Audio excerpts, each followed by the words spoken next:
Dear friends, welcome to our channel. We are very happy to share with you different stories about love and betrayal from around the world. So let's begin our journey through today's story. You only have two choices, either apologize or get out.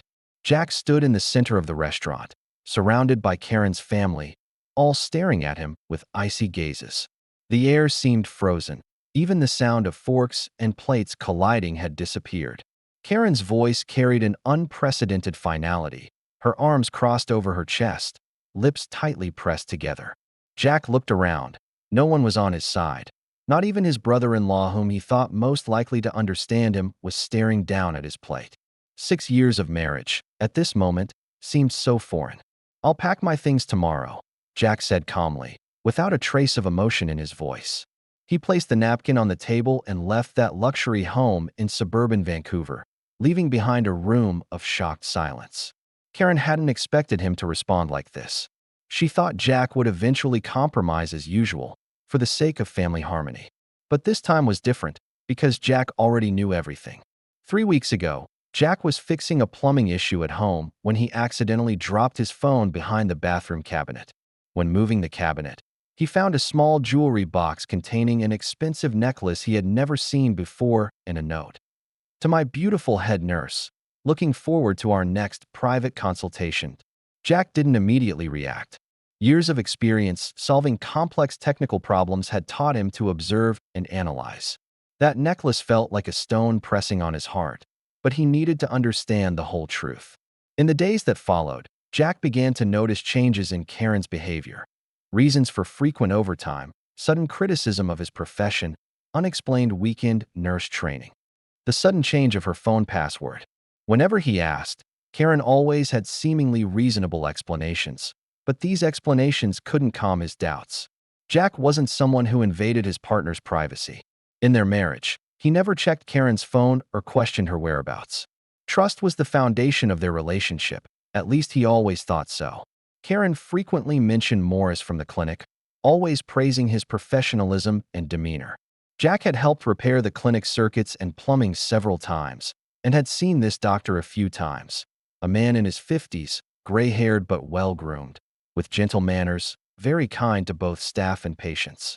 On the surface, he appeared to be a dedicated doctor, but Jack noticed the sparkle in Karen's eyes when she mentioned him. On an ordinary Thursday, Jack finished work early and decided to surprise Karen by picking her up from work. He drove his work truck and parked near the clinic. At 7 in the evening, the clinic should have been closed, with only staff on duty remaining. However, Karen's car and another luxury sedan he recognized were still there. Jack wasn't hasty to act. He waited, with a premonition in his heart. When Karen and Morris came out together, their interaction confirmed his worst suspicions: an intimate embrace, a kiss that definitely shouldn't exist between superior and subordinate, and then Karen getting into Morris's car. At that moment, Jack felt a strange calmness. But beneath that calmness was a profound sense of pain and betrayal. He didn't approach to confront them, but silently drove home, thinking about how to face all of this. Jack and Karen's marriage began 8 years ago. At that time, Jack was fixing the plumbing in the apartment Karen was renting, and she was attracted by his quiet, focused work attitude. Unlike the talkative professionals Karen knew, Jack was practical and kept his word. Their romance developed quickly, and they were married in less than a year. During the early years of marriage, life was harmonious and fulfilling. Jack's repair business gradually stabilized, his technical skills were well respected in Vancouver, and he was often recommended to high-end residential areas and commercial buildings. Despite being busy, he always made sure to have time for Karen, and on weekends they would go to natural spots around Vancouver for hiking or camping. Karen progressed from being an ordinary nurse to head nurse, responsible for managing the clinic's nursing team. She was passionate about her profession and often shared interesting work stories with Jack. They bought a small but comfortable house and planned to have children in the future. However, as Karen's position at the clinic rose, subtle changes began to occur. She started attending more medical industry social events, where Jack rarely accompanied her due to the nature of his work. At these occasions, Karen gradually began to feel invisible social pressure due to her husband's occupation. "Is that your husband? What does he do?" colleagues would ask. "He's a technical engineer, specialized in solving urban infrastructure problems. Karen would respond using this decorative term to describe Jack's work, rather than directly saying he was a plumber and electrician. Each time she said this, she felt a twinge of guilt, but couldn't resist this social need. Morris keenly perceived this. As a senior doctor and one of the clinic's shareholders, he was skilled at observing subtle changes in human nature. He noticed Karen's slight hesitation when mentioning her husband's profession and also saw her eagerness for professional recognition. When Karen began reorganizing the clinic staffing, Morris gave her much support and appreciation, respecting her decisions more than other doctors did. His attitude made Karen feel valued, which was a feeling she was gradually losing in her marriage. "You have leadership talent, Karen. Don't let anyone underestimate your value," Morris would often say, with a look of appreciation in his eyes that went beyond her work abilities. Meanwhile, communication between Jack and Karen diminished. Jack wasn't someone who easily expressed emotions. He was accustomed to showing care through actions, fixing every fault in the house, ensuring the car was always well maintained, preparing hearty weekend breakfasts. But Karen began to crave more verbal acknowledgement and emotional exchange. "Can we talk? Not about plumbing issues, but about how we feel," Karen had once requested. Jack tried, but words had always been difficult for him. His father was a silent man who taught him from childhood to solve problems with his hands, not his mouth. When he tried to express emotions, he always felt awkward and unnatural. Morris, on the other hand, was a master of communication. He knew how to use words to make people feel special and understood.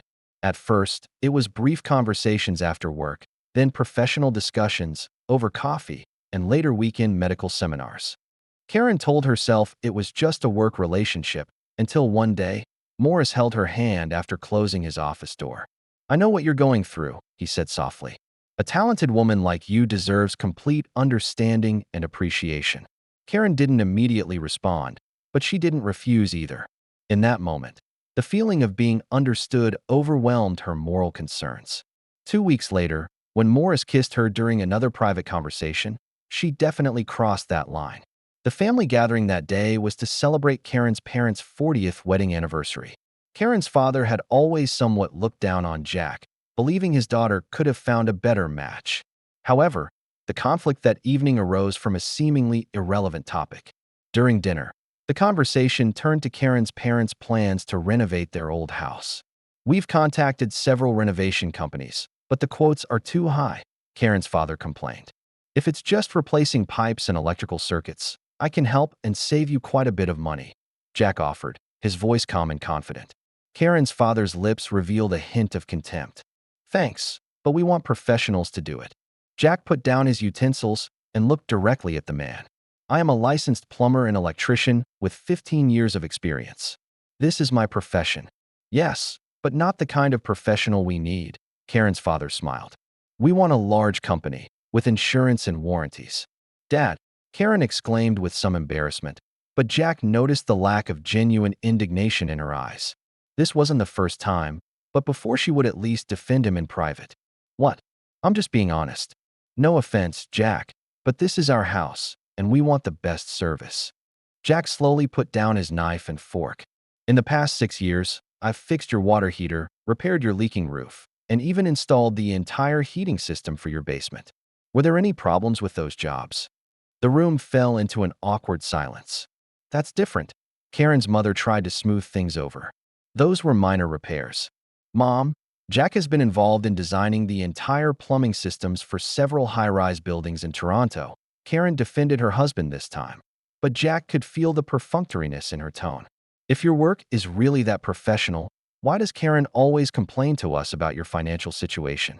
Karen's father suddenly asked. Jack turned to his wife, slightly frowning. "You complain about our financial situation?" Karen immediately became flustered. "I just said I hoped we had more savings for our future children. I always thought we were saving for the European trip we planned for next year," Jack said calmly, but his gaze had become sharp. "Honey, we can discuss this later." Karen tried to end the topic. "No, I want to know. What did you tell your parents?" Jack persisted. Karen hesitated for a moment. "I just said we might need a more stable source of income, especially after planning to have children. My income is very stable. Up 20% last year compared to the year before, Jack said with a calm but firm voice. If there's something you're not satisfied with, why don't you tell me directly? Come on, don't be so sensitive, Karen's father interjected.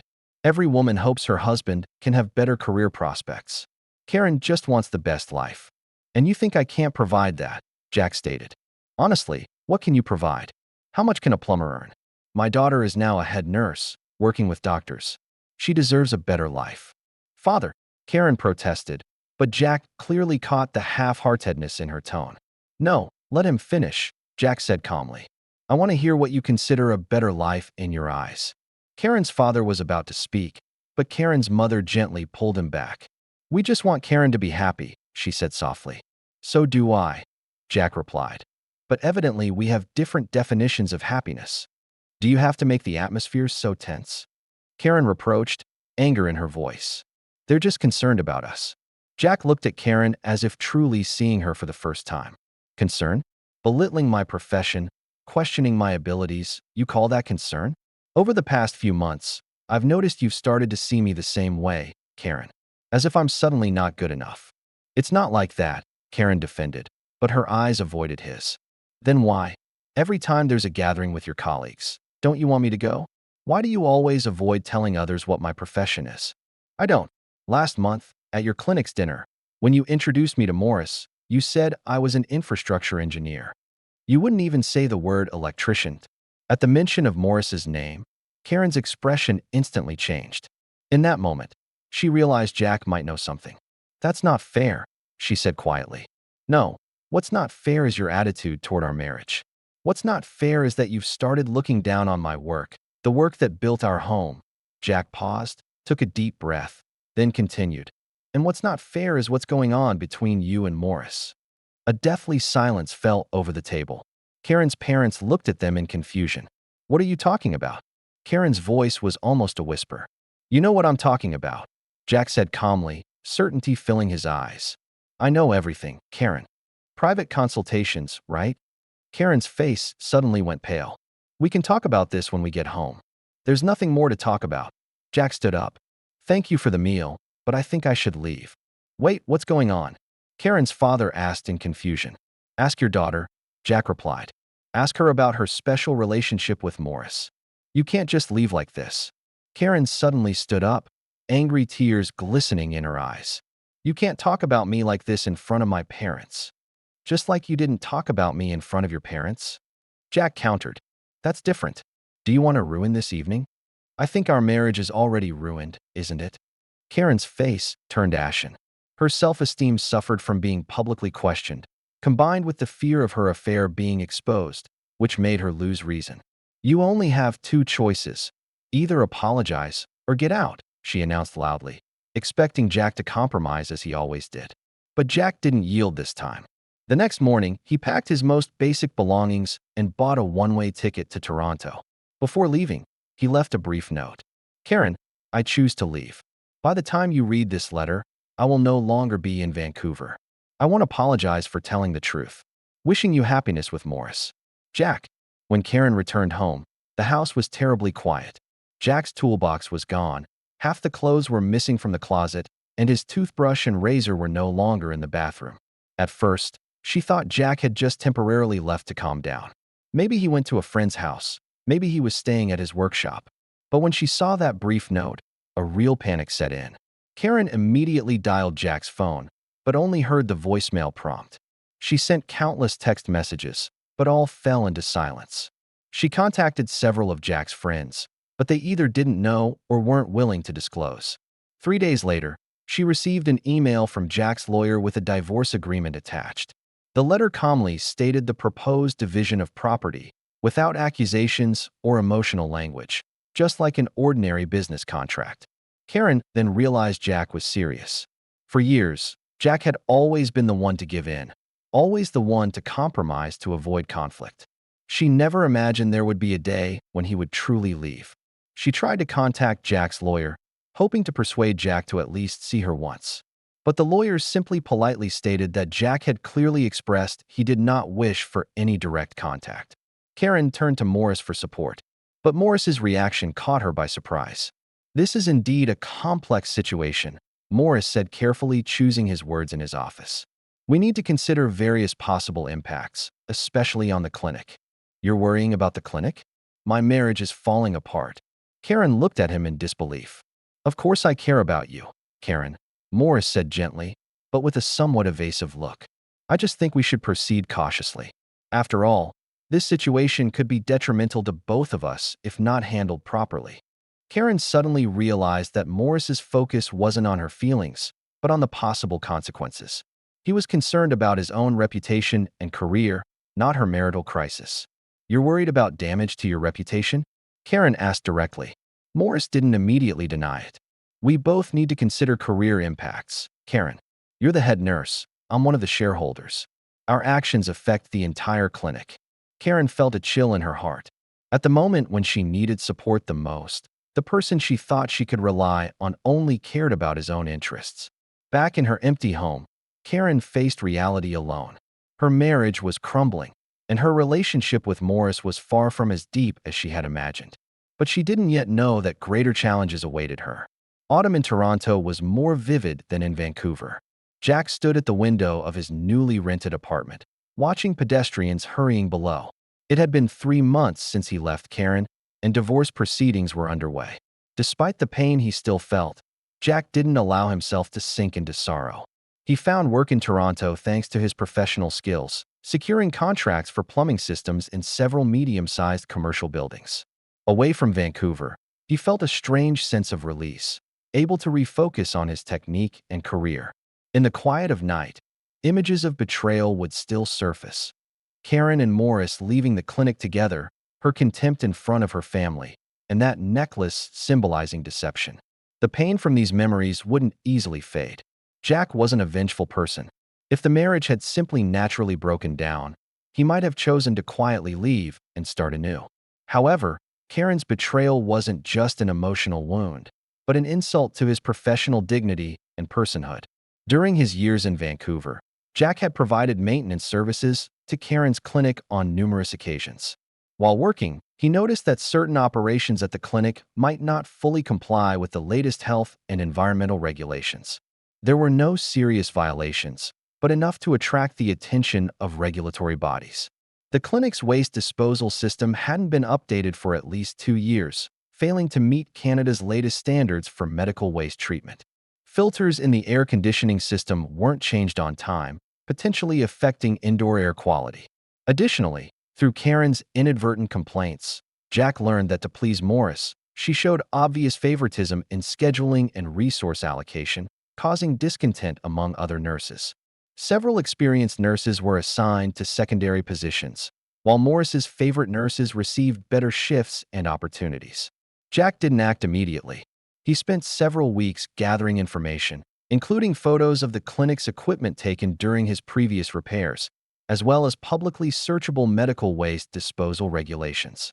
One evening, Jack submitted a detailed report to the Canadian Health Department through an anonymous email, pointing out potential problems with the clinic's medical waste handling and equipment maintenance.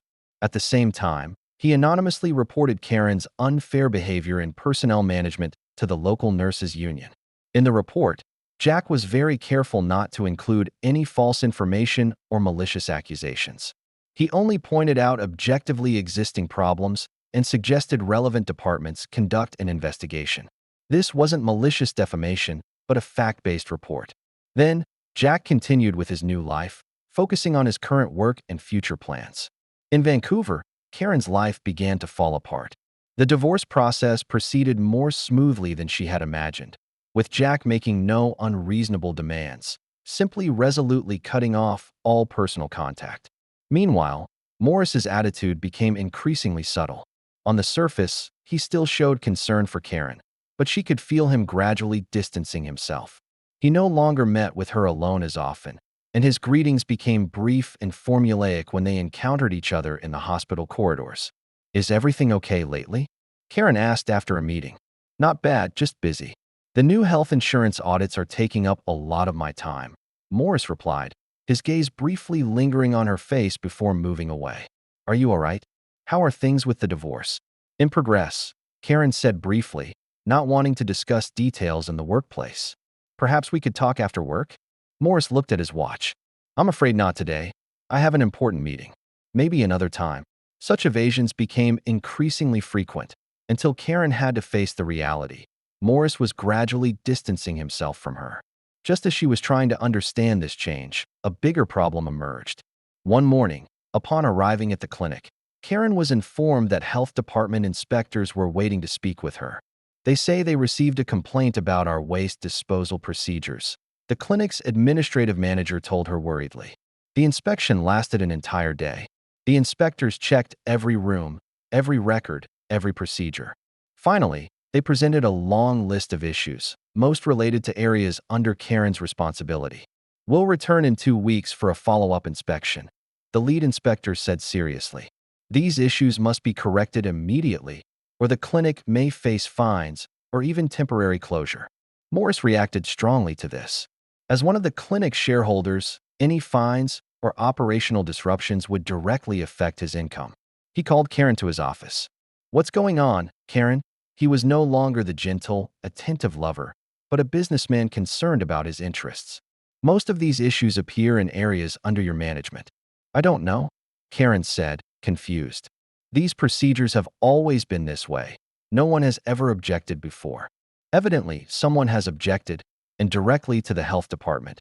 Morris's tone became sharp. We need to resolve these issues as soon as possible, or the consequences will be unimaginable. To make matters worse, the next morning, Karen received an email from the nurses' union, indicating that anonymous complaints had accused her of unfair practices in shift assignments. The union requested an internal investigation. Karen began to feel enormous pressure. The divorce, the work crisis, the changes in her relationship with Morris. Everything seemed to be collapsing simultaneously.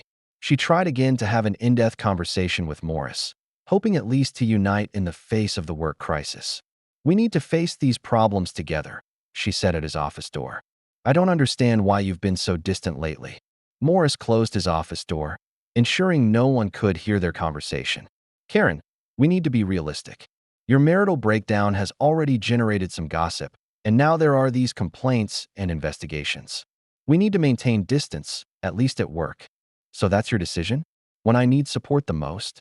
Karen asked in disbelief. Morris sighed. Our relationship was never. I mean, you understand our situation. I have my own reputation to maintain, and the clinic has other shareholders. Karen suddenly understood. I was just a convenient episode for you, wasn't I? Morris didn't directly answer. I think we both need to think calmly now. The problems facing the clinic are the urgent priority. Leaving the office, Karen felt a loneliness and betrayal she had never experienced before. Her marriage had broken down because of a relationship she thought was sincere, and now this relationship was also proving to be false. Meanwhile, the union investigation began. Karen's colleagues were interviewed one by one, with questions about fairness in shift assignment, resource allocation, and professional conduct. Many nurses, especially those who had been neglected by Karen, began to voice their discontent. You always prioritize Morris's needs, ignoring other doctors and patients. A senior nurse spoke frankly at the meeting. This has already affected the quality of patient care.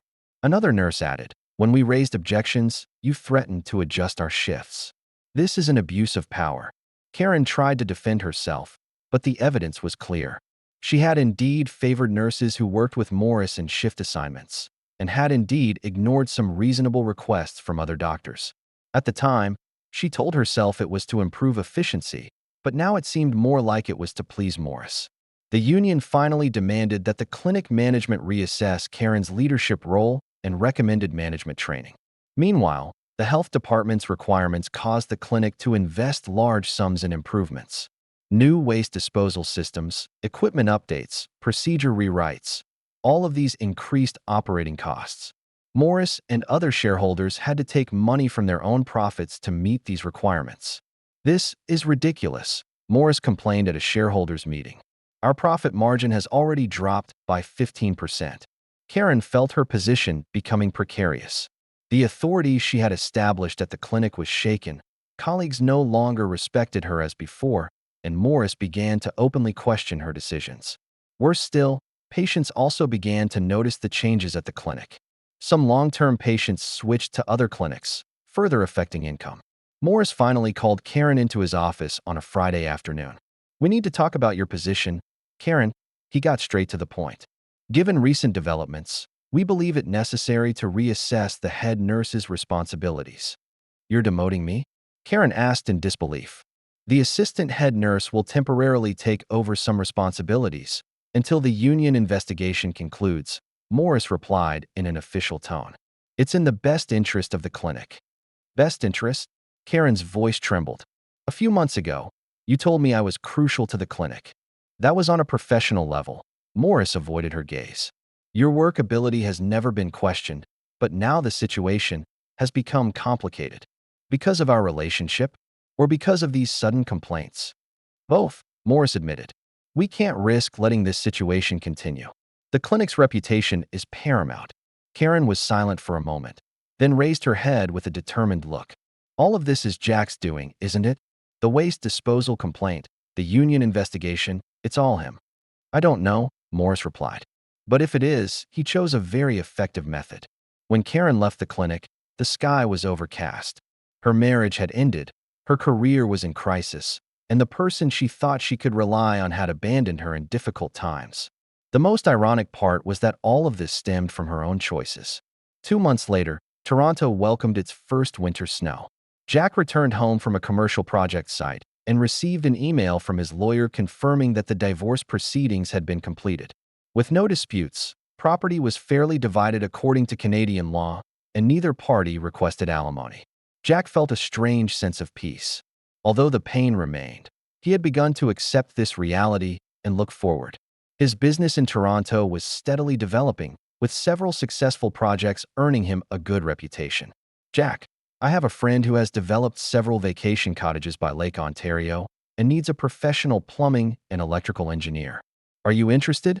one of his new clients asked earlier that day. "Of course, I can take a look," Jack replied, feeling that life was opening up new possibilities. Meanwhile, Jack occasionally heard news about Karen through mutual friends. The clinic had been fined for violating health regulations and had to partially suspend services for improvements. Karen was temporarily demoted, and the union investigation continued. Some nurses began looking for new jobs, and the number of patients declined. As for Morris, rumors said he was considering selling his shares in the clinic to join another medical institution. Evidently, this scandal had caused considerable damage to his professional reputation. Jack didn't derive pleasure from this news. He didn't wish to see anyone suffer excessive harm, even those who had hurt him. All he did was let the truth surface, let rules be followed, let injustices be corrected. One evening, Jack received a text message from an unknown number. "I know it was you who reported the clinic. Don't think this is over." Jack didn't reply. He knew that for Karen and Morris, understanding that his report wasn't out of revenge, but justice might take a long time. Or perhaps they would never understand. But that no longer mattered. Jack had let go of the past, focusing on his own future. He understood that true victory wasn't seeing others fail, but finding meaning and direction in his own life again. In his new home in Toronto, Jack began building a new life. He joined a local community volunteer team, using his professional skills to help low-income households repair their homes. He made new friends, started trying new hobbies, like fishing on weekends by Lake Ontario. Most importantly, Jack regained his sense of self-worth. He was no longer the belittled blue-collar worker, but a respected professional, a person faithful to his principles. In Vancouver, Karen's life continued to deteriorate. The union investigation finally determined she had shown favoritism and improper conduct in her management, requiring her to participate in a 6-month management training program and be under supervision during this period. The clinic reopened after improvements, but the damage was already done. Some patients switched to other clinics, and income significantly decreased. The shareholders, including Morris, had to accept lower dividends. Morris completely distanced himself from Karen. At work, he maintained a professional but cold attitude toward her. When she tried to talk to him outside the office, he always found excuses to leave. "We need to look forward, Karen," he said briefly when Karen intercepted him. "That relationship was a mistake, not good for either of us." "So now I'm a mistake?" Karen smiled bitterly. "How convenient." Morris's expression showed some discomfort. "Karen, We're both adults. We knew it wouldn't last. I didn't know. Karen looked directly into his eyes. I thought it was real. I gave up my marriage for it. I never asked you to do that, Morris immediately said defensively. That was your own choice. Karen finally understood that the relationship for which she sacrificed her marriage was just a game for Morris, a display of power. When things became complicated, he immediately cut the connection, protecting his own interests. Back in her empty home, Karen began to reflect on her choices. She once had a husband who loved her, a stable marriage, a respected job. Now all of this had vanished due to her vanity and betrayal. Karen tried to contact Jack again, hoping at least to express her remorse, but Jack's number had changed, and his email had an automatic reply. This address has been deactivated. For urgent matters, please contact the legal representative. Finally, Karen understood she had to face the consequences of her choices. She began looking for a new job, hoping to start afresh at another medical institution. But her reputation had already spread in the local medical circle, and several interviews ended in failure. We've heard that you had some problems in your previous position, an interviewer politely asked. Karen could only admit the fact of the union investigation, trying to minimize its impact. But this obviously affected her employment prospects. Morris's situation wasn't optimistic either. Although as a doctor his career was relatively stable, the clinic's economic difficulties significantly reduced his income. More importantly, within the medical circle, after news of the health regulation violations spread, his professional reputation was affected. Some colleagues who were previously willing to collaborate with him became hesitant. Months later, Morris was forced to sell his shares in the clinic at a price below market value, joining a smaller medical institution. His former ambition, to become the director of a large medical center, now seemed unattainable. But unlike Karen, he had enough connections and resources to mitigate the blow, and though it would take time to rebuild his reputation, his professional career wasn't entirely in crisis. While all this was happening, Jack's life in Toronto steadily moved forward. He founded his own small engineering company, focusing on environmentally friendly and energy-saving building projects. His professional expertise and integrity won clients' trust, and the business continued to grow. Occasionally, Jack would think of Karen and his days in Vancouver, but that sharp pain had diminished. He understood that sometimes life's greatest growth comes from the most painful experiences. Betrayal taught him the importance of self-worth, and also made him realize that true relationships should be built on mutual respect, not social status or external conditions. 3 years later, on a summer day, Jack met a friend he knew from Vancouver in a Toronto cafe. "Do you know how Karen is doing now?" the friend cautiously asked. "I don't know," Jack replied calmly. "We no longer have contact. She left Vancouver," the friend told him. The clinic eventually closed, too many problems and complaints. Morris seems to have gone somewhere in the United States. Karen found a basic nursing job in Alberta province, said to be starting from scratch. Jack nodded, making no comment. He felt neither happy nor regretful. This was simply the course of life, everyone having to take responsibility for their own choices. "What about you?" the friend asked. "Looks like you're doing well here." Jack looked around, thinking about his current life, a successful small business, a group of sincere friends, and inner peace. "Yes," he smiled and said, "I've found my path." Outside the cafe, Toronto's sunlight illuminated the busy streets. Jack knew that regardless of what had happened in the past, the future was in his own hands. The shadow of betrayal had faded away, leaving behind a stronger, wiser self. Jack hadn't forgiven Karen, nor forgotten that pain. But he no longer let that experience define him. He had moved on, building a new life, a life in which there was no longer a place for Karen. As for Karen and Morris, they would continue to face the consequences of their choices. Each person must take responsibility for their own actions. This is the law of life. Jack looked at the flow of people outside the window, peace in his heart. He had turned that page and begun a new chapter in his life. If this story resonated with you, don't forget to like, share, and subscribe to our channel for more exciting content. We look forward to seeing you in our next story.